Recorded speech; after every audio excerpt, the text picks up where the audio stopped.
Question solve करेंगे pre historic time period के। इसकी एक एक्सप्लेनेशन वीडियो और प्रीलिम्स ऑलरेडी पुरानी वीडियो में कवर कर लिया गया, तो प्लीज डू चेक इट। और मेंस का यहाँ से सिर्फ एक ही क्वेश्चन आया था जो आज हम डिस्कस करेंगे। वो क्वेश्चन है,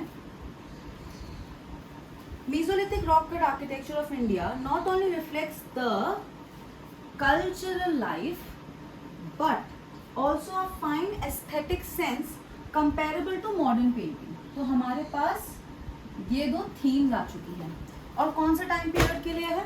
मीजोलिथिक टाइम पीरियड के लिए है। ठीक है, सबसे पहले आंसर पे जंप नहीं करेंगे, हम सबसे पहले इस पर्टिकुलर चीज को डिफाइन करेंगे कि mesolithic time period was a transitional और middle stone age between two periods, that was old stone age and that was neolithic, palaeolithic and neolithic. और इसका टाइम पीरियड बता देंगे, और 10,000 BCE टू 5,000 BCE। ठीक है, और इसको हम डिफाइन, इसके कुछ फीचर्स है, डोमेस्टिकेशन ऑफ एनिमल्स और माइक्रोलिथ्स। ठीक है, ये हम डिफाइन कर देंगे। टेम्परेचर में भी देयर वाज ट्रांजिशन। तो अब अगर हमें सीधा हम अपने आंसर पे जंप करते हैं, क्योंकि हमें 250 वर्ड्स में समझाना है। कल्चरल एस्पेक्ट कैसे समझेंगे? तो हम बोलेंगे भीमबेटका की जो गुफाएं थी 1957 में VS वकामकर ने इसे फाइंड करा था, और फिर वहां से हमें क्या मिला था? सबसे पहले इनकी डेली एक्टिविटीज, पहला पॉइंट हंटिंग, गैदरिंग और डांसिंग। दूसरे से मुझे इनकी सोसाइटी के बारे में पता चलेगा, क्योंकि ये हर चीज क्या करते थे? ये हर चीज कम्युनिटी में करते थे। तीसरी चीज, मुझे इनके स्पिरिचुअल एस्पेक्ट्स के बारे में पता चला। वो कैसे पता चला था? कुप्पगल करके जो केव है कर्नाटका में, इसी टाइम पीरियड की, उसने हमें कुछ सिंबल्स या मोटिव्स दिखाए जो कि इनके स्पिरिचुअल एस्पेक्ट को डिफाइन करते हैं, जैसे एंसेस्टर्स को वर्शिप करना, फर्टिलिटी ऑफ द लैंड को वर्शिप करना। इसके अलावा हमें यहाँ पे बताया गया ह्यूमन साइकिल के बारे में, कि उसका बर्थ, उसकी मैरिज और उसके डेथ पे ये लोग कौन से रिचुअल्स परफॉर्म करते, तो अगेन कल्चर पे डिफाइन हुआ है। इसके बाद हमारे पास क्या आता है? मुझे ये भी समझ में आता है कि इनके पास जो इम्प्लीमेंट्स यूज होते थे वो कैसे होते थे और उनका ये कैसे यूसेज करते थे। तो कल्चर तो हमारे यहाँ पे कवर हो गया, आराम से हमारे यहाँ पे वर्ड लिमिट पूरी अच्छी से आ जाएगी। लेकिन जो इम्पोर्टेंट पार्ट था कि एस्थेटिक पे कैसे था। अब ये तो अगर थोड़ा सा ट्रिकी बन गया, how we will handle this. देखो, पेंटिंग कैसे शुरू होती है? कलर्स से। अगर मैं इस टाइम पीरियड की बात करूँ तो कौन से कलर्स हमें बोलेंगे? ब्लैक एंड व्हाइट नहीं, यहाँ पे यूज हुए थे blue, green, red and even purple. तो इन्हें क्या थी? कलर्स की नॉलेज थी, और इन कलर्स से इन्हें पता था कि जो पेंटिंग्स बनेंगी वो एस्थेटिकली अपीलिंग होगी।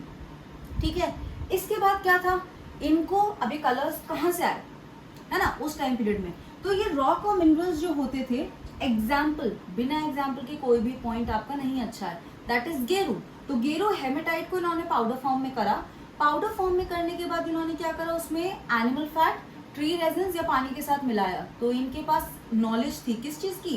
कलर मिक्सिंग या कलर को बनाने की नॉलेज थी, प्लस उसके बाद ब्रशेस चाहिए थे, तो वो ब्रश प्लांट फाइबर से बना था।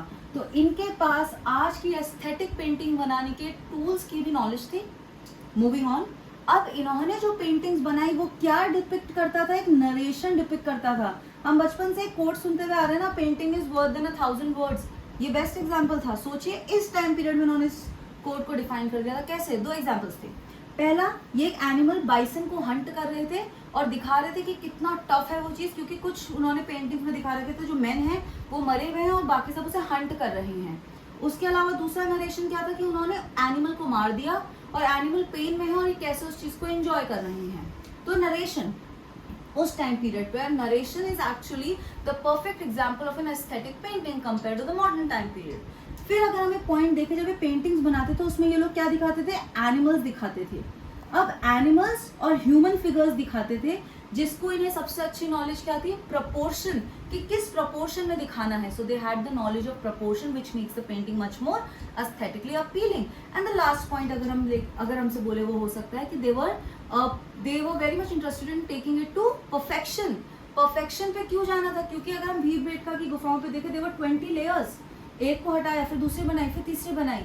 क्यों? क्योंकि उन्हें परफेक्शन चाहिए था। और एक बहुत इंपॉर्टेंट पॉइंट हम ये बोल सकते हैं कि जो ये भीमबेटका की गुफाएं थी या ये जो भी सब चीजें थी, ये हमें ये बताती हैं कि कैसे ये मॉडर्न टाइम पीरियड की एस्थेटिक अपीलिंग, जो आंसर हमसे जानना चाह रहा है वो इसने हमें बताया है। तो यही एक आंसर आया था जो हम कवर कर चुके हैं।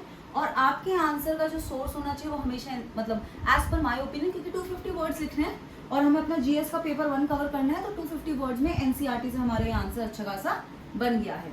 बाकी do like share and subscribe for more such videos. Thank you.